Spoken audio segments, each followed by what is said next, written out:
Have you ever looked at the world and just wondered why? Why are some countries so incredibly rich while others seem permanently stuck in a cycle of poverty? Is it something to do with their location, their culture, or is there something deeper going on? Well, today we're going to dive into one of the most powerful explanations out there from the book Why Nations Fail. To really get a grip on this huge global question, let's start with a single city, Nogales. It's literally one place, but it's sliced in two by the US-Mexico border fronts. On the Arizona side, the average income is about $30,000. People are healthier, they live longer, they have access to good schools and public services, and they trust the law. But you walk a few feet across that border into Nogales, Sonora, and it's a completely different world. Income is a third of what it is on the other side, and life is just a lot harder and more dangerous. And here's the real puzzle, right? The people on both sides of the fence are essentially the same. They share the same ancestry, the same culture. The weather is identical. The geography is identical. So what on earth explains this massive gap? Well, the only thing that's different is the invisible line they live on, that border. And that border represents everything. Okay, so before we get to the big answer, we have to bust a few common myths. You've probably heard them before. First, the geography argument, that hot, tropical countries are just destined to be poor. But, a few centuries ago, the richest civilizations on Earth were in the tropics.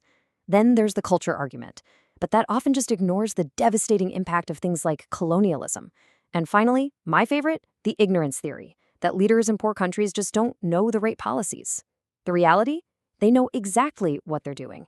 Keeping their countries poor often serves their own interests and keeps them in power. So if it's not geography, culture, or ignorance, what is it? According to the authors, it all comes down to one thing: a country's institutions. First, let's talk about the good kind, inclusive institutions. Think of these as the rules of the game in a society. They create a level playing field. They guarantee that if you start business, it won't just be seized by some powerful person. They protect your property. They allow everyone, not just the well-connected, to participate, to innovate, and to succeed. And then you have the total opposite, extractive institutions. These are rules designed by the elite for the elite. The whole point is to suck wealth and resources from the masses and funnel it straight to a tiny group at the top. In a system like this, there's absolutely no reason to work hard or invent something new.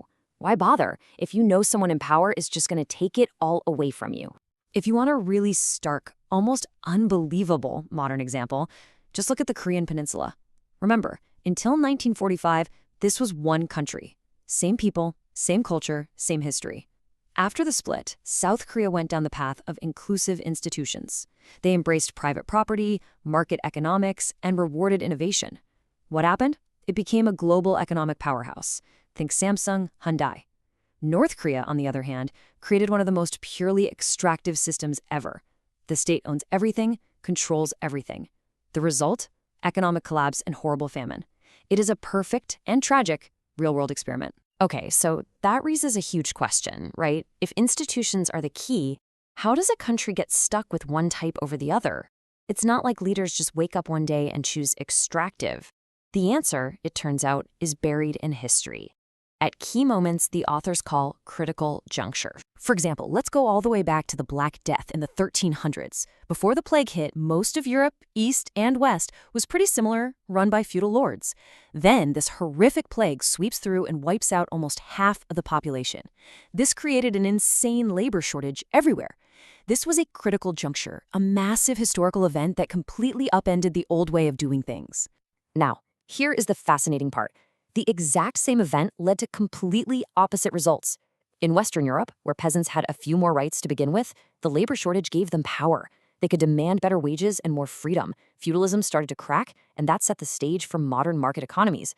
But in Eastern Europe, where the lords were just a little bit more powerful, they did the opposite. They used the crisis to double down, to crush the peasants and impose an even harsher system called the second serfdom. One event, two totally different paths, all because of a small initial difference. And this is how extractive systems stay in power. The elites in charge will actively fight against progress because new ideas and new technologies threaten their control. It's a process called creative destruction, where new innovations destroy old industries and the power structures that go with them.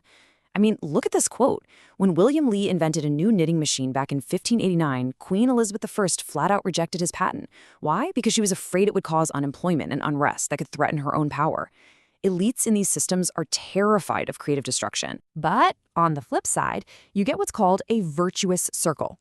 A century after that knitting machine was rejected, England had the Glorious Revolution. It shifted power to Parliament and made institutions much more inclusive. Suddenly, the government was protecting property rights for a lot more people. The patent system was opened up, and this meant that an inventor like Thomas Edison, who came from a simple background, could invent the light bulb, get a patent, and build an empire like General Electric. See how that works? Inclusive institutions lead to innovation, and that innovation then strengthens those very institutions. Let's bring that idea right into our time with this incredible contrast. In the US, you have Thomas Edison. He got rich by inventing things that literally changed the world, things that created enormous value for everyone. He created wealth. Now look at Carlos Slim in Mexico.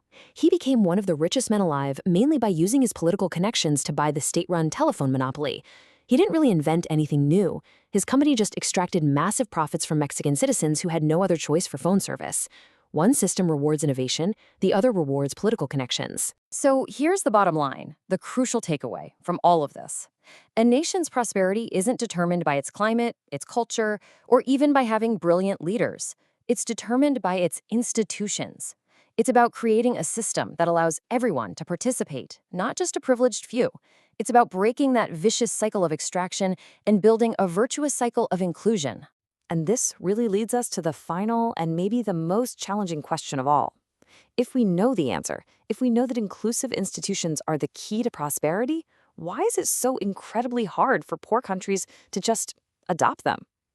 Well, the tough answer is that the powerful people who benefit from the existing extractive system have absolutely zero incentive to change a thing. Changing the rules would mean giving up their own power and wealth. And that, right there, is the fundamental reason why so many nations fail.